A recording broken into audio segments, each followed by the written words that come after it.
like that fine line between being like mozzarella and mozzarella. being like, and being like, bitch, you live in Kansas. Yeah. Every time I try to act Italian, people just say, stop. Yeah. And I'm like, spaghetti meatball. You know? Like, just stop. Nah, that's not.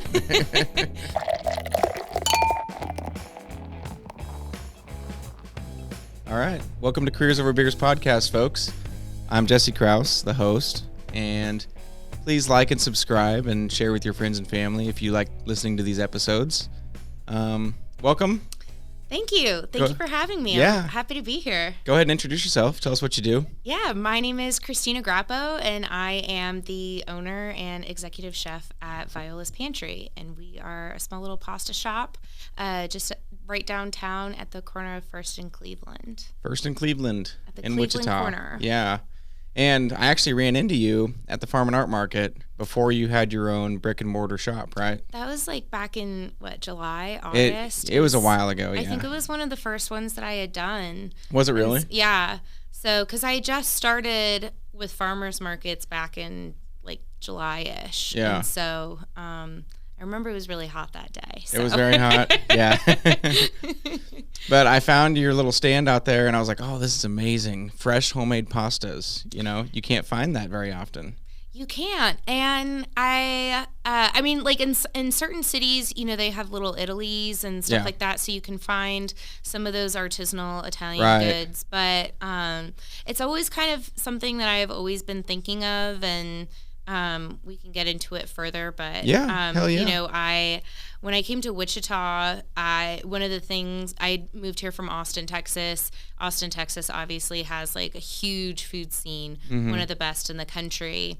And so even though Wichita does have a lot of really great places to eat, there are certain pockets that we're still missing. And so, you know, when the time came and COVID rolled around and I lost my job, you know, I had always kind of had this idea of having a little pasta shop, and Wichita just kind of seemed like the perfect location for it. And so just kind of, you know, COVID obviously was very unfortunate, but in that period of time, the stars kind of aligned for me, and I think it was kind of like a perfect storm, like a good perfect storm of events. Little silver lining right there for you. Exactly, that something. like really paved the way for, and I think that was true for a lot of food businesses. Like I've seen a lot of really cool food businesses pop up during the pandemic, and so people spending time on their own, figuring out stuff that they were passionate about, maybe, and deciding to open one up or whatever. Totally, and just people. I think that the pandemic had a lot of people thinking about like,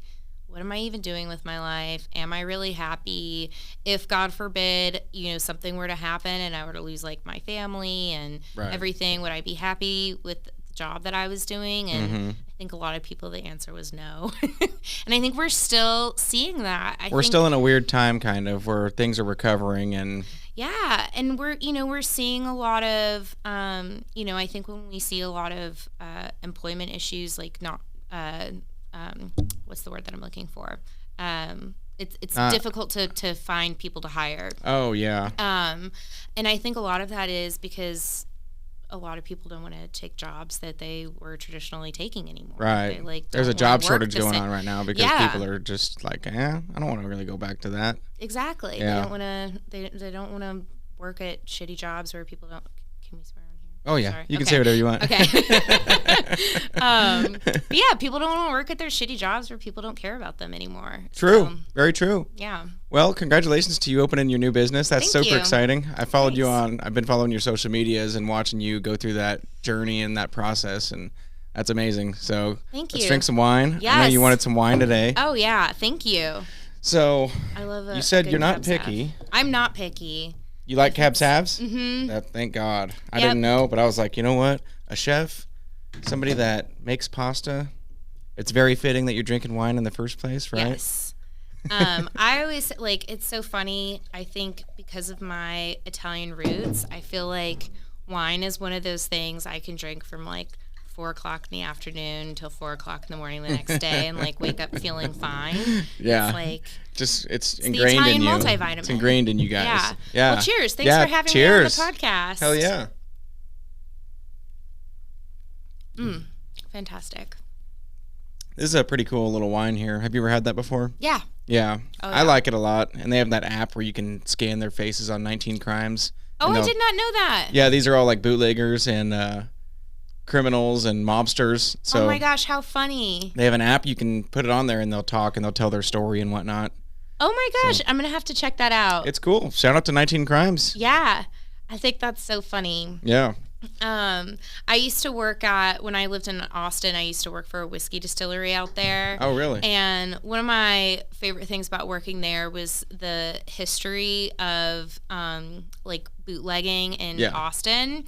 So one of my favorite stories from working there was, so Prohibition actually got its start in Austin, Texas. Did it? And it was a guy named Morris Shepherd who was running for state representative, and he was running the exact same year that women got the right to vote. And so he really wanted to capitalize on getting the women's vote because he knew that if the women would vote for him, he would win. So he ran on the ticket of Prohibition because he was like, I know that all of these women want their husbands to stop coming home drunk and, cheating on them and just being mean drunks. Exactly. And so he ran on the ticket of Prohibition, got the women's vote, got elected as state representative. And so there's like all of these like really, they're cool pictures of just pouring out barrels and barrels of whiskey into the sewers of Austin. That makes my heart hurt. I know. And you can see in front of the Capitol, there's like pictures of people like throwing out barrels of whiskey. And shortly after this, so, they shut down distilleries all over Texas. Right. And then shortly after that, they found a ginormous distillery that was producing over 180 barrels of moonshine per day. Woo! And it was owned by none other than Morris Shepherd. Is that right? Yep. And so he won on the ticket. So basically he got rid of all of his competition, then built up his moonshine factory. Yeah. And doesn't seem to be so uncommon with politicians. Yeah, I was going to say, so. Rules for thee, not for me. Yes, exactly. Yeah. Exactly. So not much has changed in Texas politics. That's crazy. But yeah. That does make my heart hurt seeing those old pictures of them dumping out good booze like that. I know, it does hurt. Oh, man. Yeah. Actually, right here in Colwich was a big bootlegger town, too. There's a lot of people, a lot of families around here with money still from those days. And interesting. There was actually a speakeasy right down the street from this building here. Oh, really? Under the ground, yep. There's a speakeasy and a tunnel and everything, and there's still a big, long bar down there. Oh, my gosh. And it's still operating? It's like I think the owners of it now make it like an event center, so they have parties and whatnot down there, take pictures. Okay. But yeah, it's still down there. That's amazing. It's very cool. I love a good speakeasy. I know. I think that's one of my favorite, like I love a good settings. dive bar. Yeah. But like a good like a proper speakeasy. With nice cocktails and stuff like that. That has good cocktails, but also is not like advertising that it's a speakeasy. Like you actually have to know. Right. Like.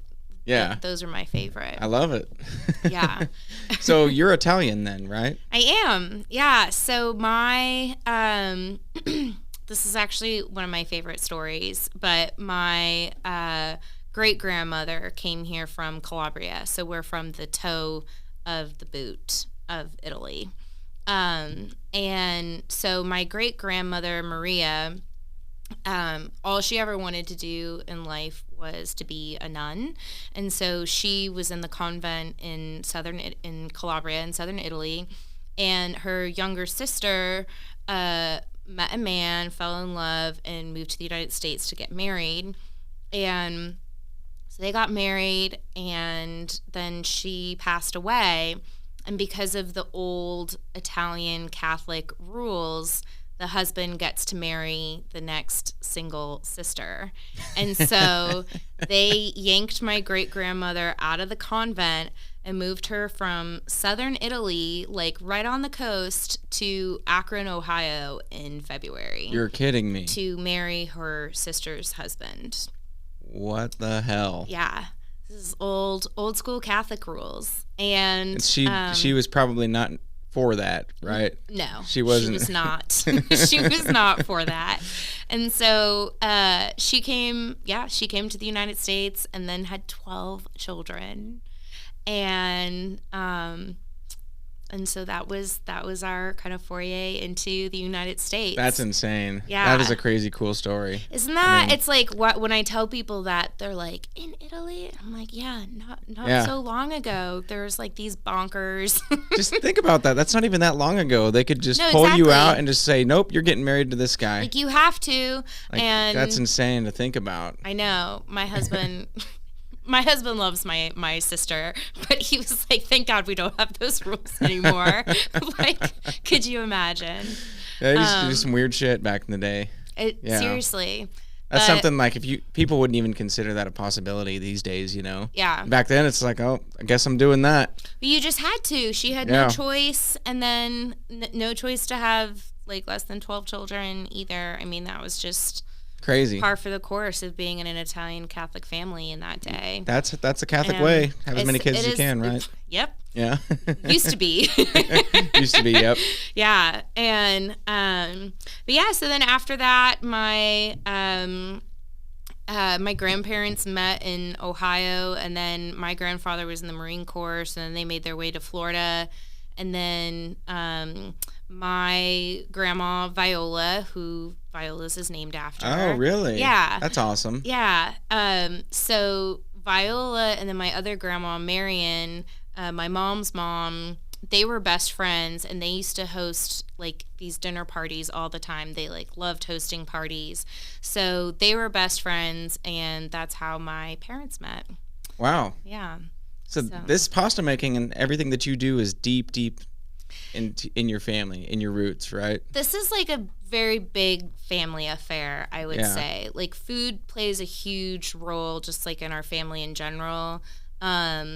You know, the business is named after my grandmother, and she definitely like cooked a lot, and I learned a lot from her about like really Italian American cooking. Like, she did a lot of like spaghetti and meatballs and pizza and lasagna and stuff like that. But my mom is she's actually not Italian, but she's the most Italian non-Italian you've ever family seen. because she's like lived in Italy when she was in high school. She did a study abroad program for a year and lived in a small town right outside of Modena, which is where they make all the balsamic vinegars. Oh yeah. And so she lived in a little town called Chede, which is a little mountain town. And she's just got like such cool stories, and she's still like really good friends with the family that's lived there, and I got to go there and visit them. I was going to ask you that, if you've actually been to Italy. Oh yeah, I've been many times. Have you? Prior to the pandemic, I like tried to go once a year. Really? And then I haven't been back since 2018.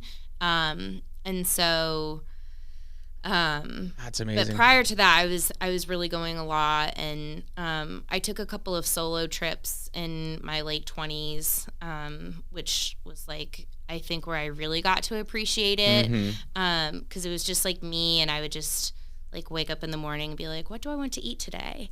And I would just like go on my Google Maps, and I had all the places starred, and so I was like, well, if I start breakfast here, I can then, like, that'll be on, like, this lunch place is on the way to the dinner place that I want to go, so I'll eat lunch there. So I just, like, plan my entire trip I would around, love like, being on a eating. trip with you.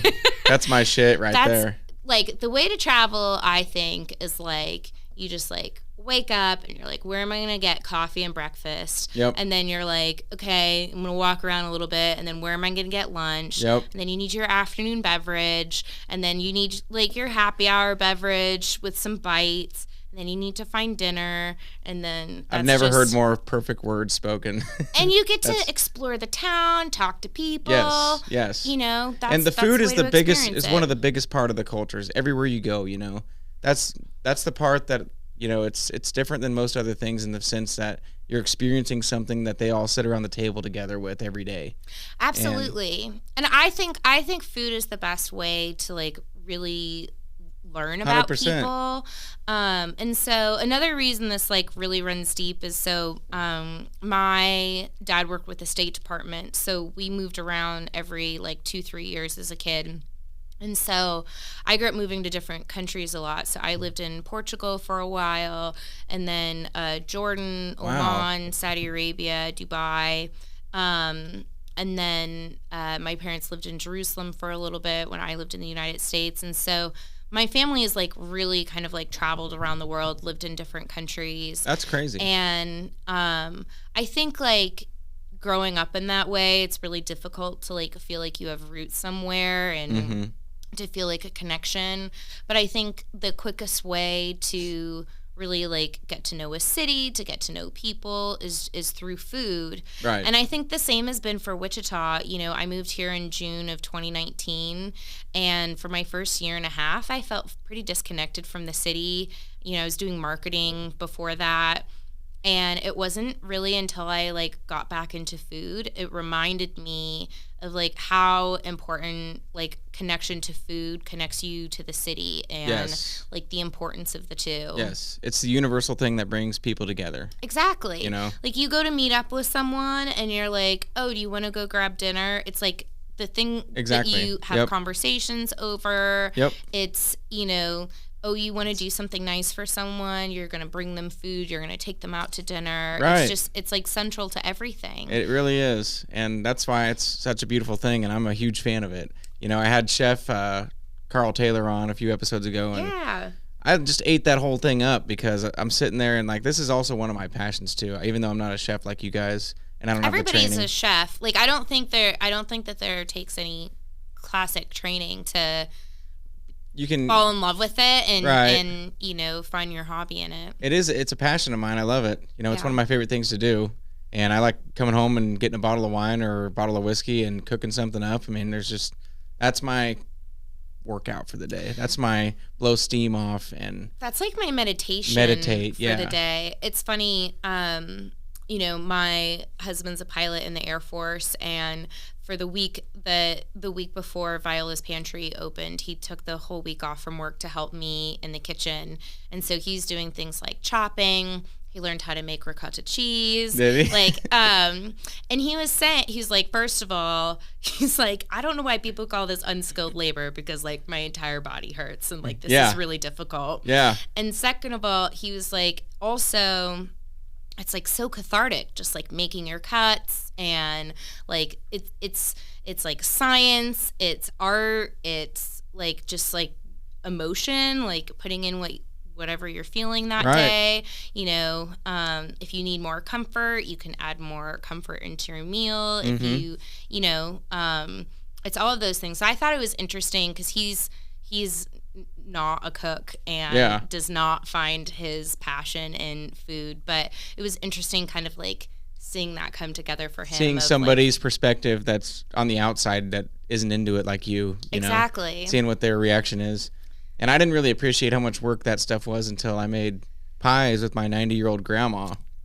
And she makes the dough and everything from scratch, you know, with lard, old school way. Oh, yeah. So I'm sitting there rolling stuff out, and you know, she always gives people shit because she's like, they think this is going to be so easy making a pie. She's like, it's going to take over an hour, and you're going to be working your arms out and your forearms out. Your feet are going to hurt. Yeah. But also, I mean, I think that's like another, like such a special thing about cooking is like your interaction with people. Yes.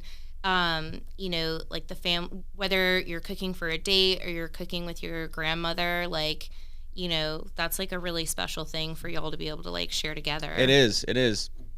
And just experiencing something together, especially if it's a really special meal or something that's really unique or rare, experiencing that together, it's like, you know, wow, we went through that together and we loved it. And I don't know. And like with family too, you know, because then it goes into like the culture of your own family. Like, what are the roots of your family? Are y'all from like Kansas or? We're German. Okay. So yeah, we came over from Germany in the 1800s some point and settled in Wisconsin and then to Colwich here. Okay. Well, Wichita too, I guess, but yeah. So we're just Germans, you know.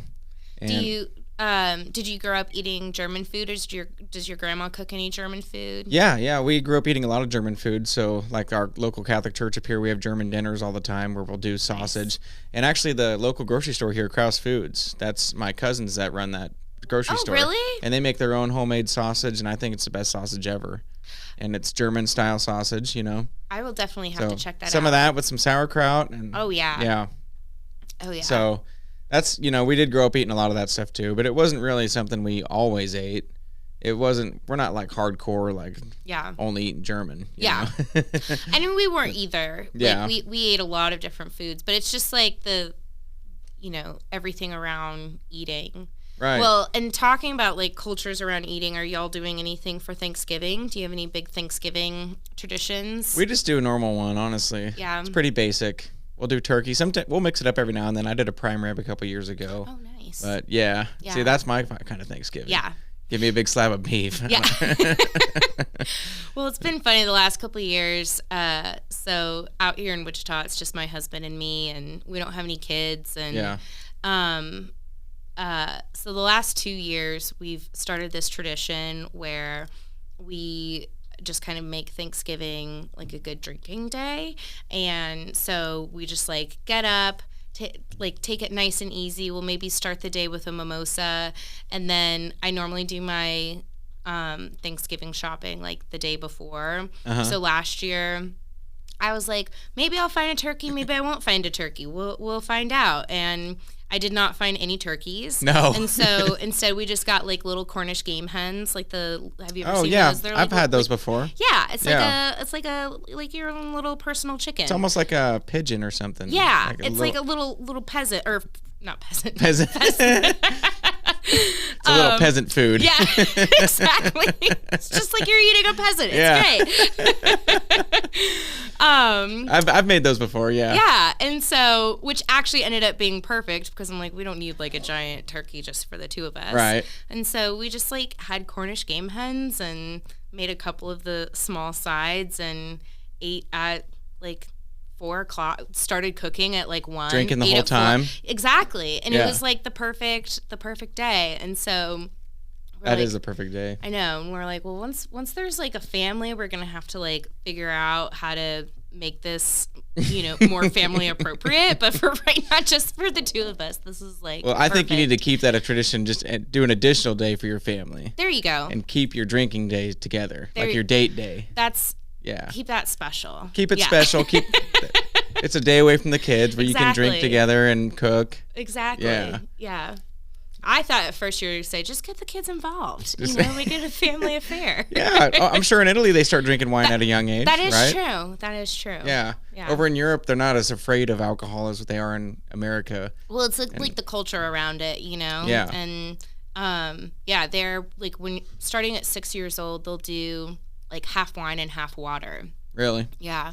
So kids get started drinking really young. Yeah, and it's usually just with dinner and stuff. It's not like they're getting hammered on it or anything. Well, and they also, Europe has a much lower rate of binge drinking than we do in the United States, and I think it's just because we think about alcohol differently. Well, there's something to that. If you tell a kid to abstain from it till you're 21, and then you're free to drink as much as you want. Exactly. Then they go to college and act like maniacs. But I think, like, at this point, it's like we can't even change the drinking age now because it's like it's so ingrained in our culture. Yeah. That we're too far past it, probably. Right. There have to be some major changes. Yeah. Just do what the rest of us do and try not to get caught. Yeah, exactly. When you're in college. I don't know what you're talking about. I didn't have a sip of alcohol. No, me neither. Yeah. Me neither. Otherwise, I would have started this podcast at like 16. Yeah. Yeah. There's a lot of things I would have done a lot sooner if drinking wasn't a thing. Well, tell us about what you all make. Yeah, so I do mostly fresh pasta. I think that's probably what I'm most well known for. Yeah. And I really try to get creative with a lot of my pastas so that you get something. I think what I try to do is hit you on the nostalgic points where I'm giving you something that you recognize but in a new way. Mm-hmm. And so I try to get pretty creative with the flavors of pasta. So I'll do different colors of pasta and I'll kind of dye them naturally either through like beets or spinach or sage or parsley. I also just got like a blue spirulina so I can make blue dough. I just did... What's a blue spirulina? Blue spirulina is a type of seaweed that's like bright blue. Oh, really? And so they just like dehydrate it and then blend it up and it's like this bright blue powder. Really? And so you can just mix it up with the eggs, and then it changes the color of the dough. Yeah, I've seen your pictures cool. on Instagram and stuff, and I was like, wow, these are just beautiful. Thank you. They look amazing. Thank you so much. Like, it's, I think that's probably my hobby. Like, I really enjoy getting super creative and doing, like, different colors and patterns and doing different shapes and stuff with the pastas. I think the downside with that is it doesn't make for a great business model just because they take a really long time to do. And so one of the other ways that I try to like give people something a little bit different is I do a lot of kind of different fillings for stuffed pastas, like raviolis and tortellinis and stuff like that. So like right now, my most popular ravioli that I have, it's like caramelized mushrooms and onions, and then we put a little bit of fennel seed in it, just so like when you're tasting it, you're like, what is that flavor? There's something like there. Something there that tastes that's like really good, but I can't quite put my finger on it. And then we house make all of our ricotta cheese, and so it's like extra creamy. And then we mix that with Parmesan Reggiano, which is like a Parmesan from the Parma region of Italy. So actually, I've bought that stuff before too, because you can buy it at Dillon's and some other places, you know. And there's something special about that. It has to be from that certain area of Italy, right? Yes, it has to be from that area of Italy. And there's a couple of things to the cheeses that you can kind of look out for. One of them is they get little crystals in the cheese from the aging process. And it just hits different. I know. Like, it's so, so good. It's hard to explain to somebody that doesn't eat cheese like that. It's almost like a cheesy Rice Krispie treat, like where you it's like that sensation of a Rice Krispie treat where you get these little crunchy, crystallized goodness. It's amazing. It's amazing. It's an experience eating that kind of cheese. It really is. I would almost describe it as like not really a pop rock, but there's something going on there, you know? Yeah. Where like you get like a very distinctive crunch when you're chewing it, and then the rind of it is stamped Parmigiano Reggiano, so you can tell from the rind if it's like legit or not. Yeah, I've heard people use that rind for stuff too. Yeah, so I actually save all of my rinds, and when it gets a little bit colder, I'll start doing some Parmesan broth. So if you're making like a tortellini soup or something like that, you can make your stock just like you would a regular stock. So you'd take like your onion scraps, your carrot scraps, your celery scraps, like your chicken carcass, whatever, and you boil it down. And the only thing you do is you add in all of the rinds from the cheese. Excuse me. And so we've been collecting ours for a while and just sticking them in the freezer. And then we'll make a giant stock pot full of Parmesan broth. Wow. I've never tried that. Never even heard of it, to be honest. Oh, it's really popular in northern Italy to do like a tortellini soup with a Parmesan broth. And that's like a very popular like après ski in the Alps of Italy. Yeah. So do you guys sell that stuff too, or are you just doing pastas and cheese? So I do pastas. I also have sauce pairings for all of the pastas that I do. Oh, wow. And so I'll have like a couple of different sauces that go with each pasta. And then I also do fresh focaccia every day. So which you brought us before the show, and it was amazing. Thank you for that. Oh, of course. I'm going to mow through that after this. It's always so funny. People will ask me like, oh, so like, what do I do with the leftover focaccia? And I'm like, I do not know. I have never there shouldn't be had a that thing. problem before. Leftover and focaccia shouldn't be in the same sentence. Yeah, I wouldn't really know what to tell you about what to do with leftovers. Never had that issue. But yeah, and the exciting thing about having our full-time kitchen now is we've really gotten to play around with like the ferments on our focaccia. Yeah. So it's getting better and better as we are playing around with longer ferment times. And so there's a lot involved in making the dough for a bread like that. Yeah, so that's the one that we're doing now is a 48-hour process, and so and it's got like several different steps. It's like once you get it down, it's very easy. because it's basically just like, folding it at a certain time, adding more flour at a certain time, like making sure your water is the appropriate temperature. But I will say in the beginning, especially because I'm not a baker, I'm more of the type of chef where I'm like, a little bit of this and a little bit of that, and like that looks right. And so to those do are the best something, chefs. yeah, Right. Well, and it's so funny now that I've like brought someone on to help me. She was like, "Where are the recipes for this?" And I'm like, "Recipes Right here. Yeah. I'm like, you probably need those, don't you?" Yeah, about that. Yeah. And so that's been like an interesting part of this process, is like putting my processes down on paper. But for the focaccia, like that was really like a learning experience for the first week. And I imagine so. I'm still learning, especially like now as it gets colder, and as I was explaining to you before, like temperature really, really affects the doughs and how quickly or slowly it rises. Yeah. And so if it's cold overnight, like it can kind of like throw off my schedule for the rest of the day. And so I'm still kind of like getting used to it. And what it really comes down to is just like getting to know the feeling of the dough, which is the same as pasta. It's like it just takes tons of practice to know like this is what it should feel like.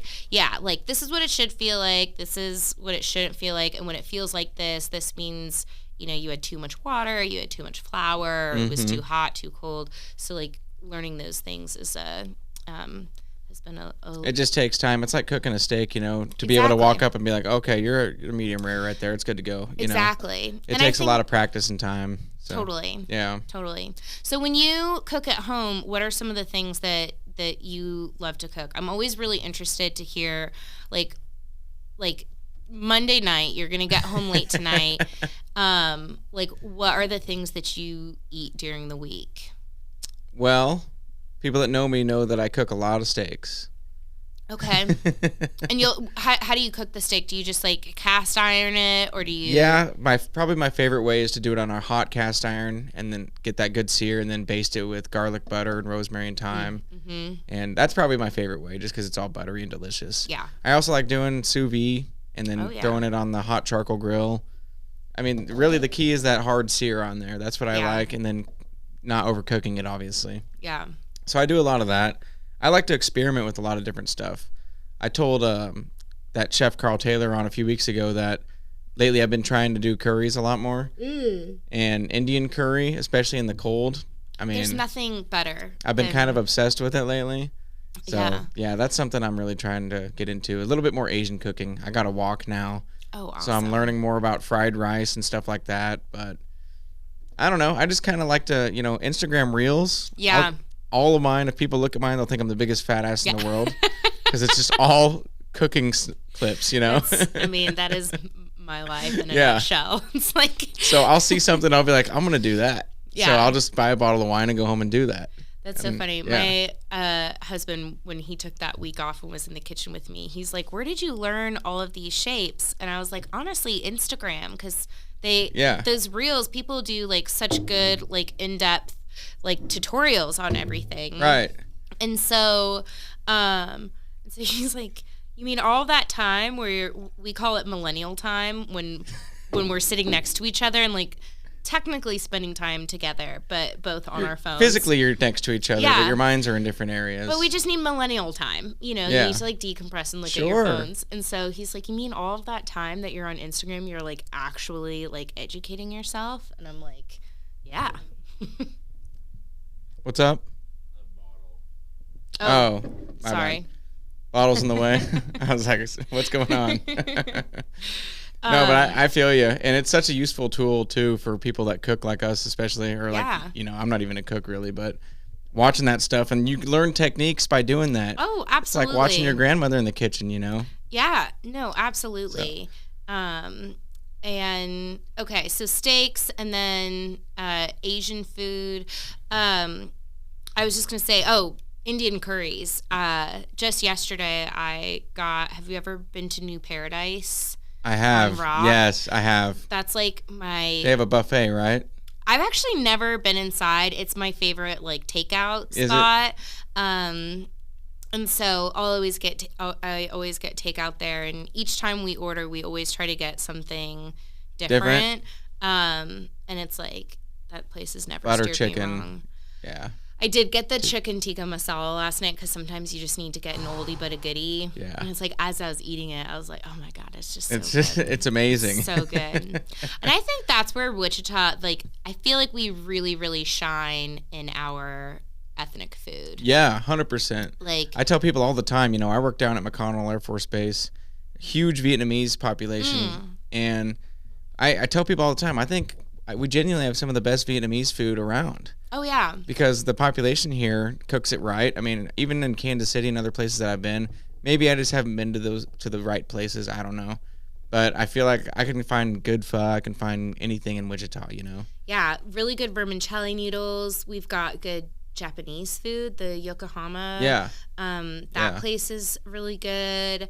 And then, like, our Lebanese and Mediterranean food is, like, incredible. Top notch. N&J so Cafe. N&J is the best. Oh, my gosh. So good. Yeah. Like, the Thai food, like, everything is really, really good. So that's my eventual goal in Wichita. Maybe I shouldn't say this on air, but or maybe I'll put it out in the universe. But my eventual goal is I would really love to get, like, a public food market scene going on here. Because I think I think we need, like, a central place downtown that people can go and get, like, lots of different types of ethnic foods. Right. And, like you see on TV. Like, I watch a lot of travel shows and stuff, and you'll see where you have a bunch of street vendors. Exactly. And it's not fair food. We don't want fair food. No, exactly. You know? Where it's like you can go to one place and you can, like, some people in your group can get pizza, some people can get tacos, some people can get pasta, and some people can get, like, salads. And they're very popular even in the United States. Like, a lot of our really big cities have public markets now.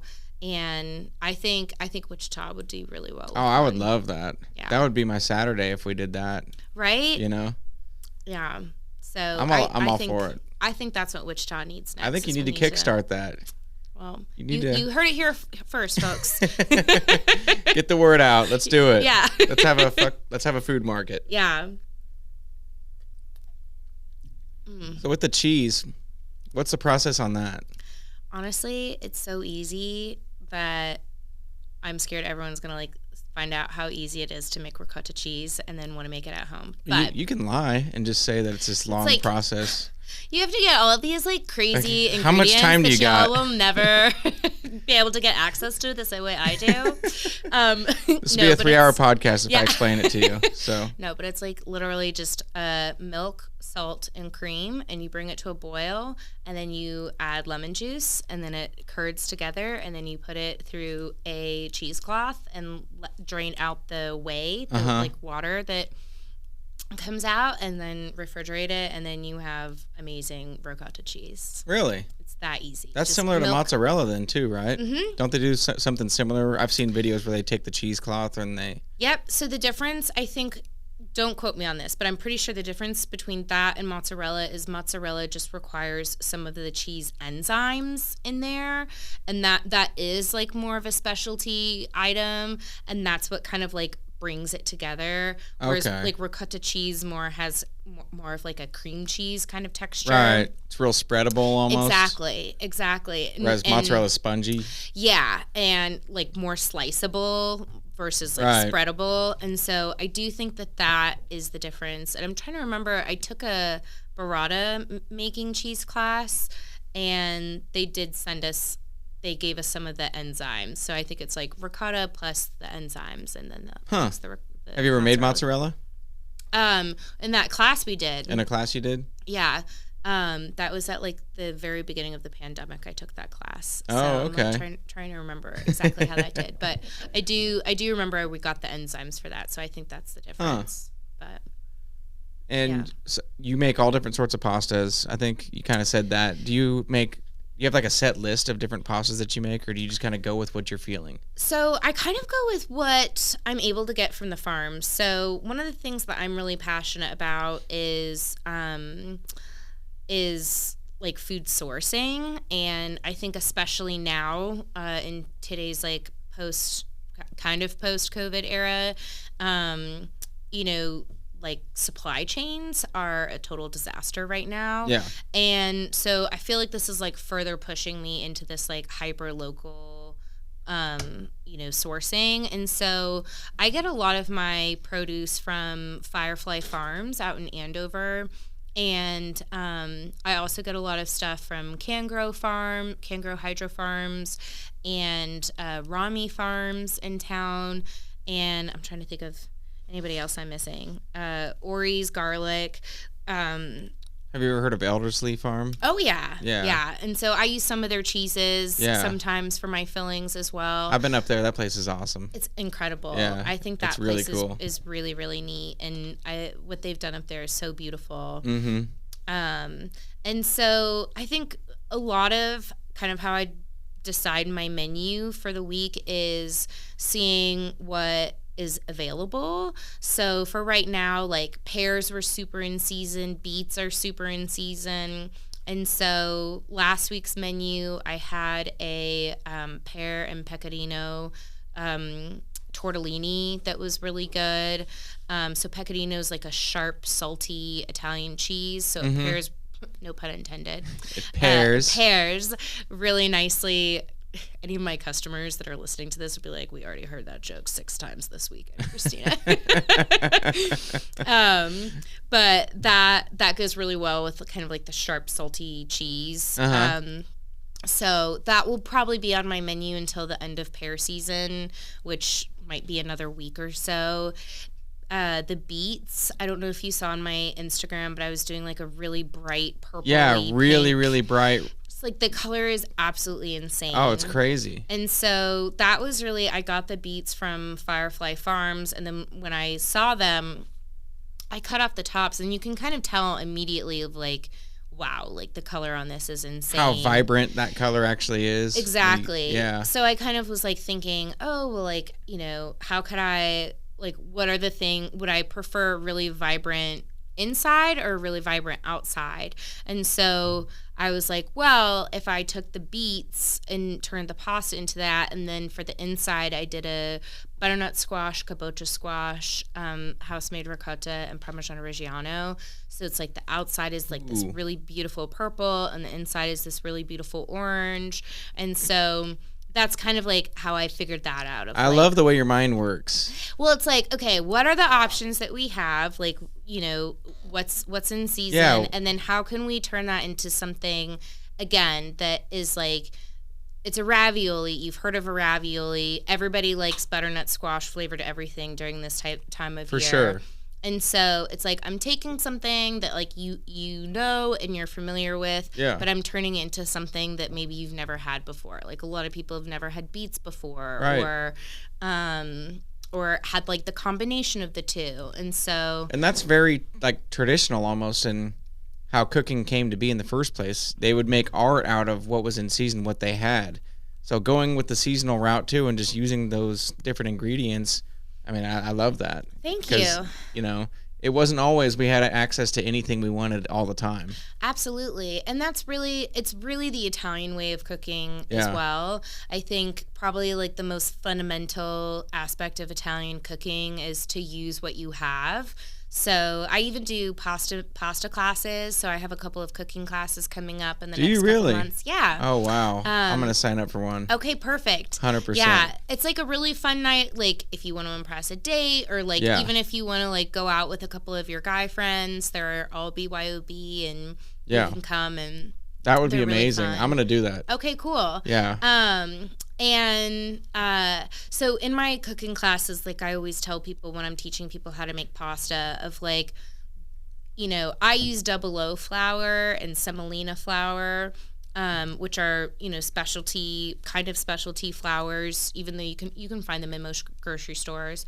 But I always tell people too, like, if all-purpose is what you have in your house, the most Italian way to make pasta is to use what you already have in your house. So it's like to not go out and buy something new. Very true. And so... But it's not traditionally made with all-purpose flour?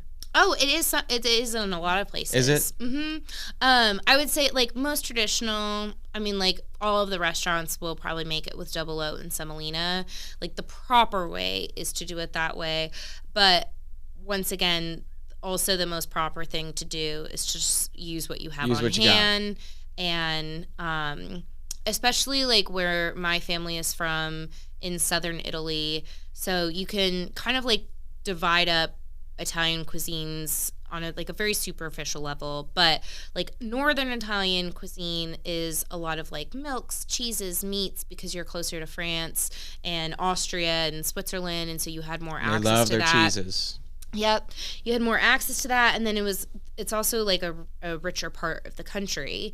In southern Italy was a very, very poor, and still is like a poorer part of the country. Yeah. And so everything that they did to cook was based off of what they could get from the land. And so in northern Italy, you see most pastas made are egg-based pastas. So our egg doughs and stuff. In southern Italy, you'll see a lot of just flour and water pastas that are Really? like hand done, because they didn't have the money for eggs. And Yeah, I was going to ask you that. Like, I'm not very well versed in pasta. Yeah. I'll admit it, but I was always under the impression it was just eggs and flour, because all these videos that I see are. I love how you guys do that, by the way. How you make that bowl in the flour. A little well. Is that what you do every day? Yep.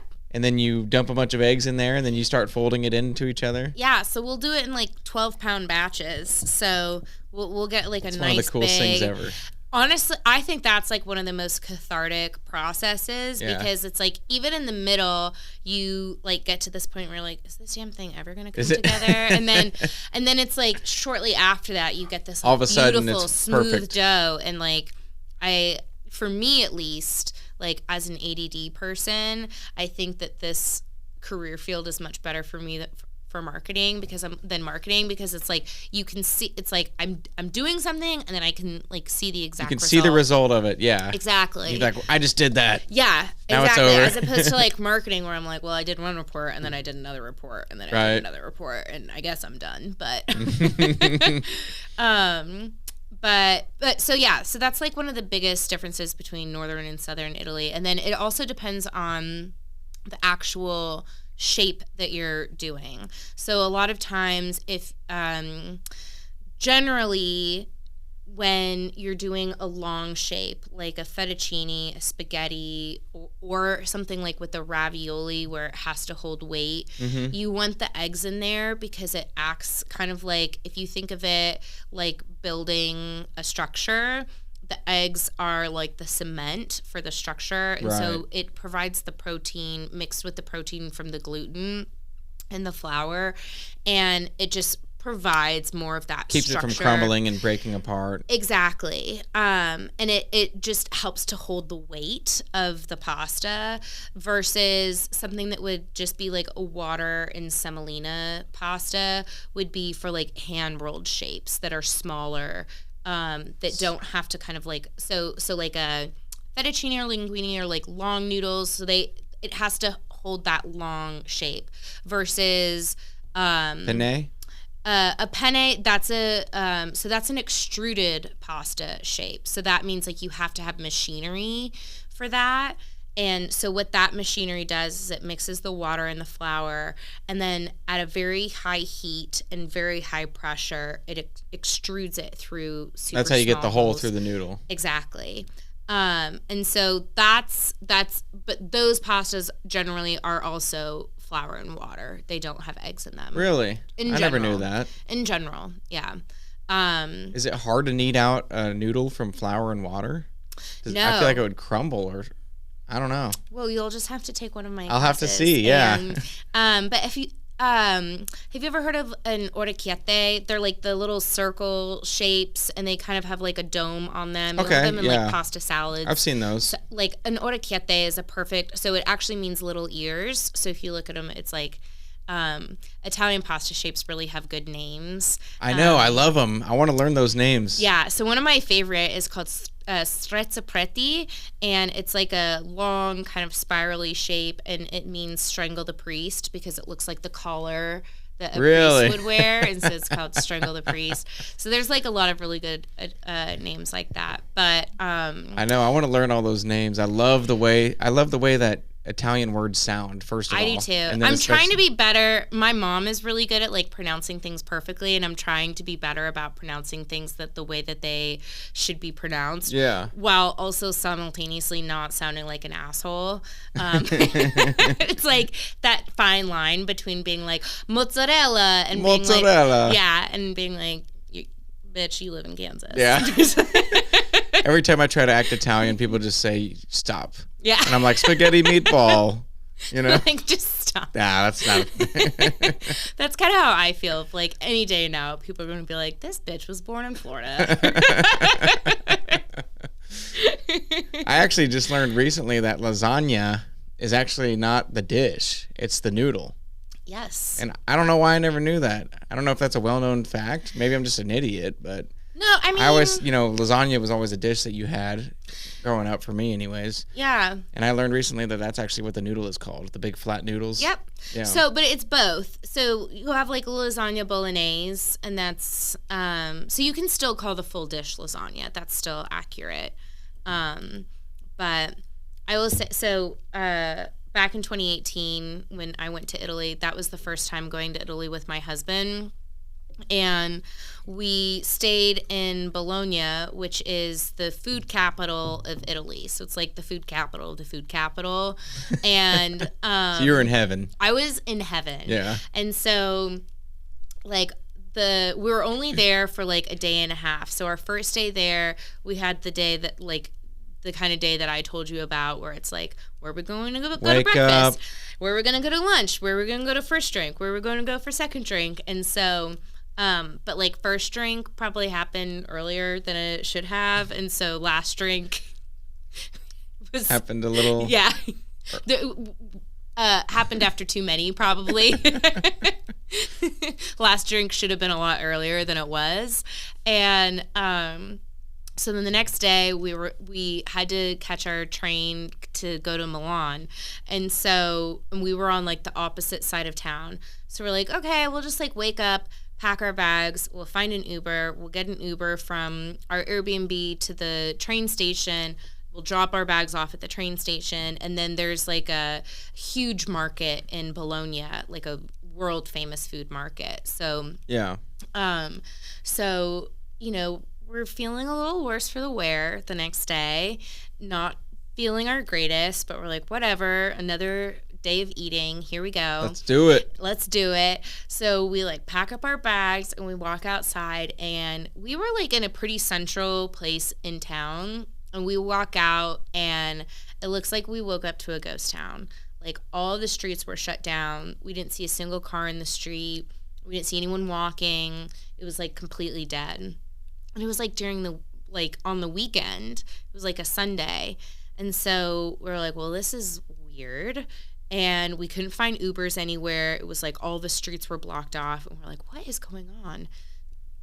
So we're like, okay, well, I guess we'll just like start walking. So we have our roll along suitcases on these like cobblestone streets. Uh-huh. And we start walking. And then all of a sudden we realize that we're in the middle of the Bologna Marathon. Oh. And so we're like trying to cross this like major busy street, like with our roll along bags, and like we're just like running through people. Like, sorry, excuse us. And everyone's like, fucking Americans. And that's when you realized it. You're like, oh shit. Yeah, like it wasn't until I felt like I was in a stampede where I was like, we really shouldn't be here right now. It was like Lion King. Yes, exactly. Yeah. Like, Father. And they probably hated Americans at that moment. Oh yeah. Like, look at these bougie little tourists trying to walk across. Idiots. Yeah.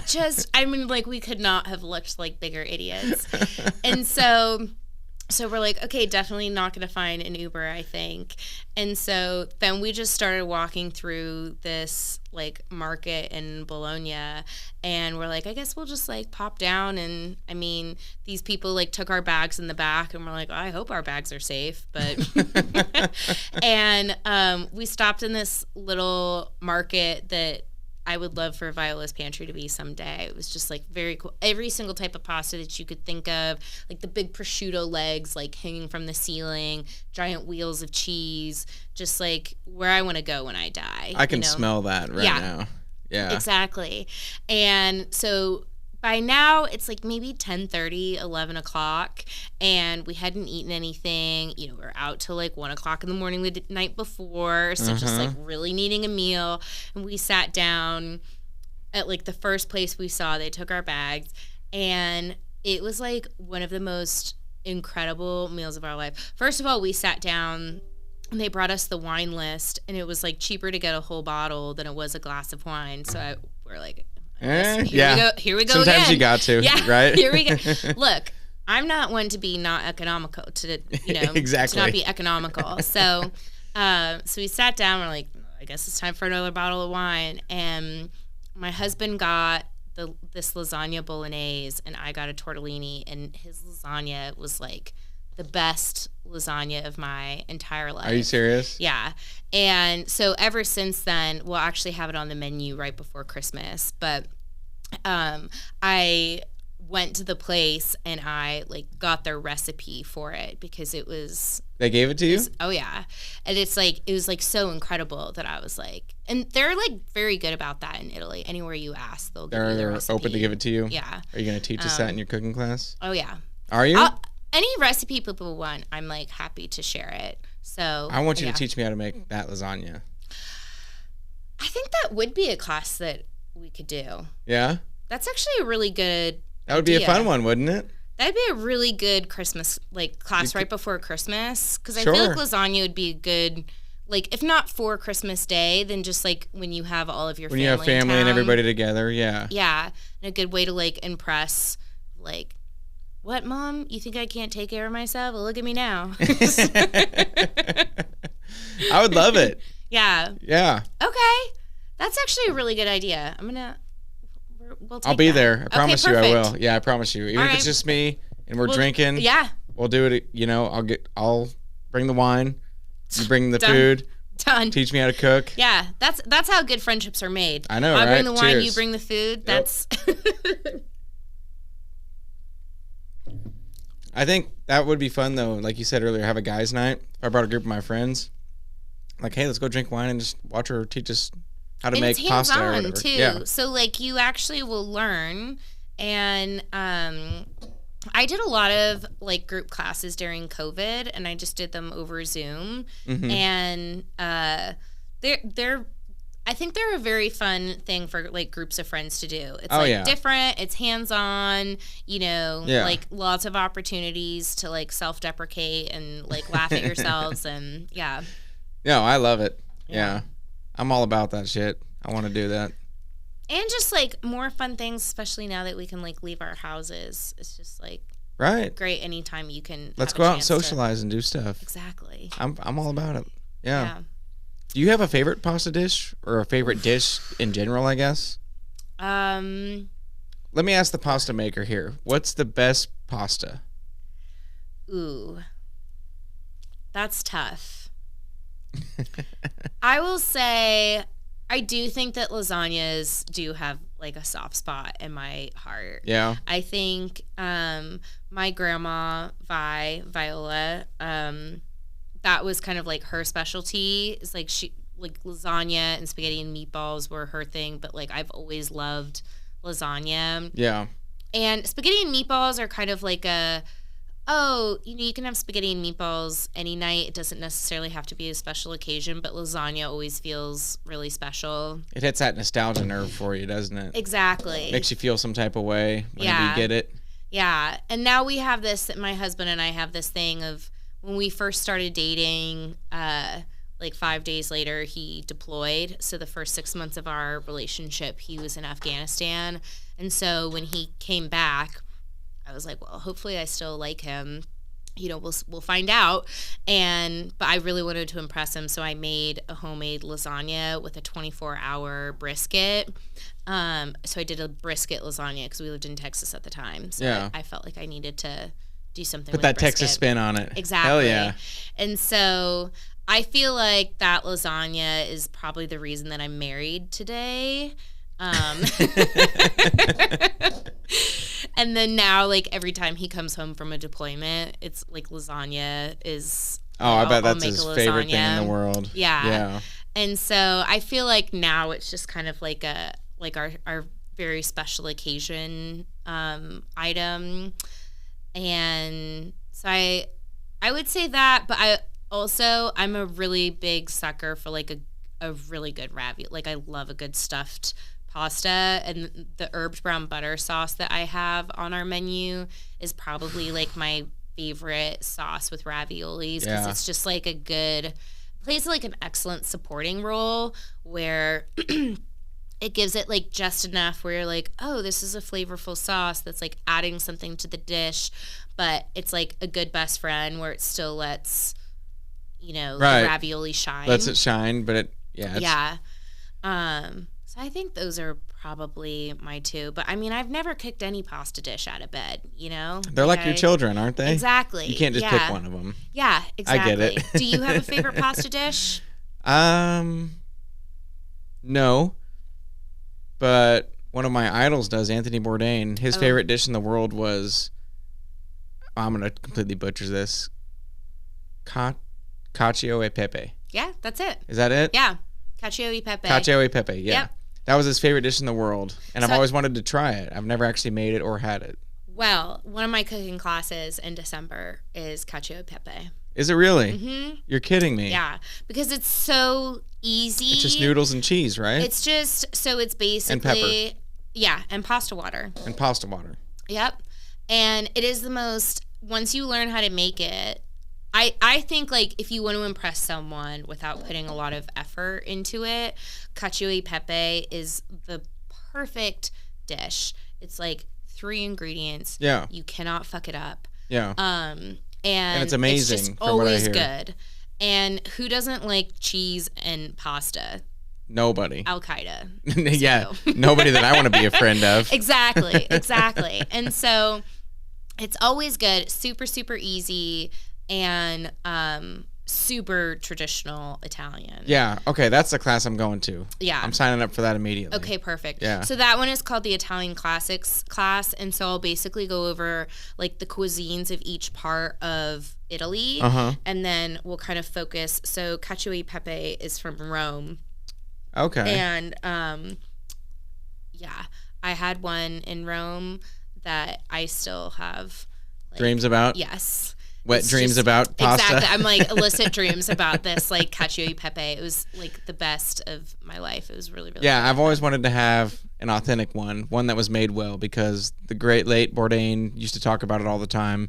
And it's such a simple dish. Like somebody that's been all over the world, tried everything, wouldn't shy to any food you put out there in front of him, For him to say that dish that's just like 3 ingredients is his favorite, it's got to be special. And I think that's like the really beautiful thing about Italian cooking that's different from the rest of the world, and even like other European, I'm not saying versus like Indian food, because I think that's too different. Yeah. But like Italian cooking, even in juxtaposition of like French cooking, is like French cooking is very intricate in like lots of ingredients, being very precise about things, lots of like heavy technique. Right. Italian cooking is very much more like relaxed, like 3-4 ingredients. Yeah. I have lots of people, well, I shouldn't say lots of people, but I've had a couple of people tell me that like, oh, like the flavors in your raviolis are so insane. Like, what do you do that's so different? And it's like, I think the only thing that I do different is buy really quality ingredients. Sometimes that's all it is, like our herbed brown butter sauce is sage and butter. Yeah. That's it. Like our ravioli fillings is like whatever the interesting thing is, like butternut squash or pear, and then it's our house-made ricotta, and then like some other cheese to give it like another. But it's like it's nothing super crazy. It's just that's a beautiful thing, though.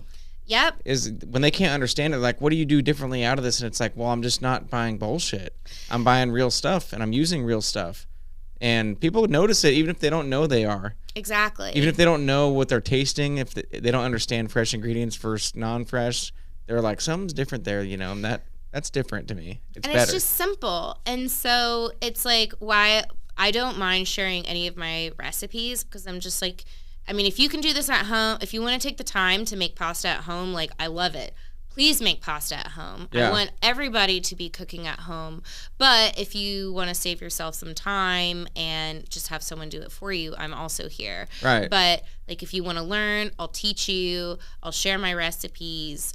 Like all I want is for people to just like cook, enjoy company of other people, and enjoy good food. 100%. Cheers to that. Cheers. Yeah. We're at about an hour and 5 minutes right now. Okay. So we'll wrap it up. Do you have anything you want to say to like small business owners or people that want to get started in a small business or anything like that? Sure. Any advice to people? Well, I'll just say, like, I ended up here in a really roundabout way. So the last 10 years, I've done marketing for restaurants and hospitality groups. And like I mentioned before, at the beginning of COVID, I lost all of my clients within a week and had kind of felt a lot of burnout from my job for a long time prior to that.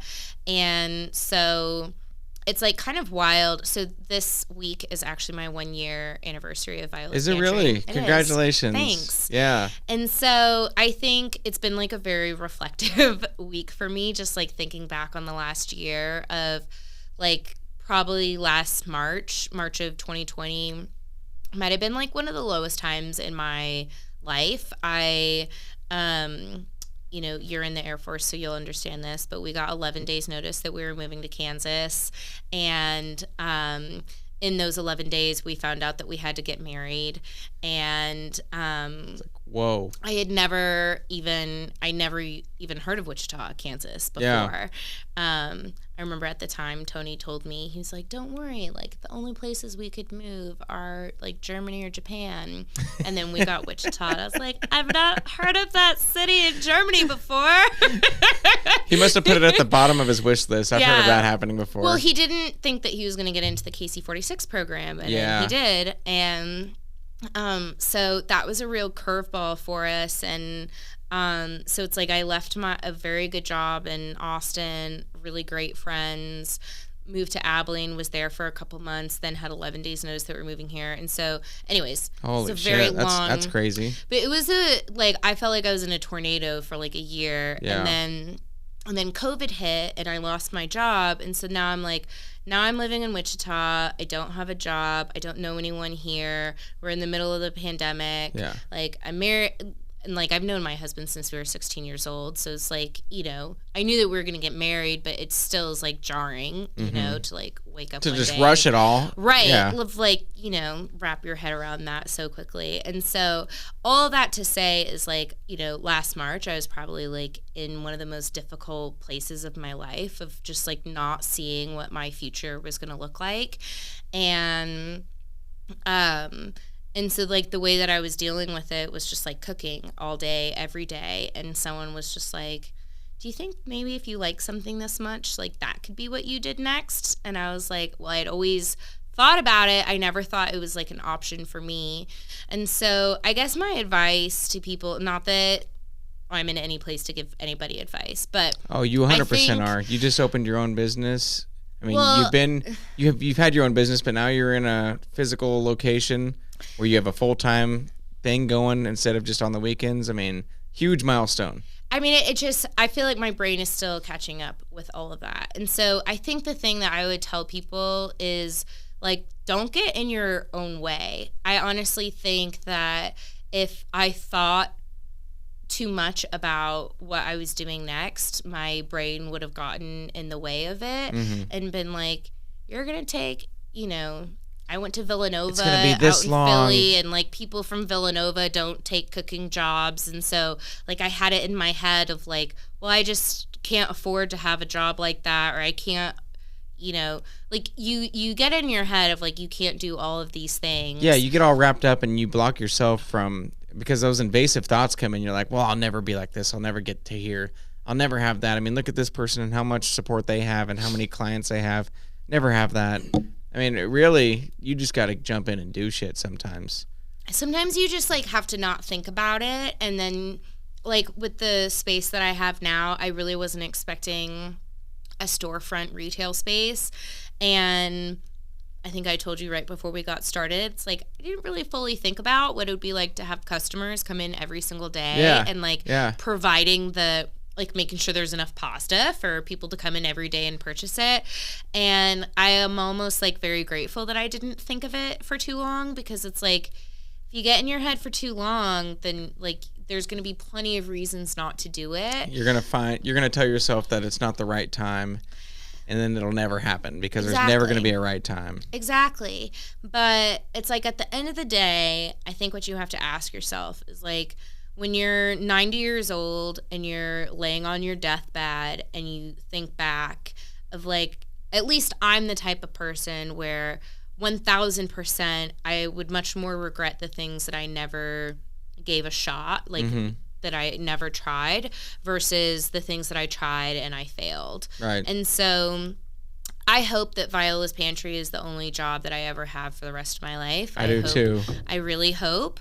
But if that's not the case, then it just wasn't meant to be, you know? And so you have a bunch of support going right now. I've seen it all over the place. I've seen it on multiple, like Wichita by EB. I've seen it on He was very, very Fert the kind. Foodie. All those guys are blogging about you right now, talking about it. Thanks. Surely you've seen that in your store too, right? All these customers coming in. It's honest. It's been like overwhelming in the most wonderful way.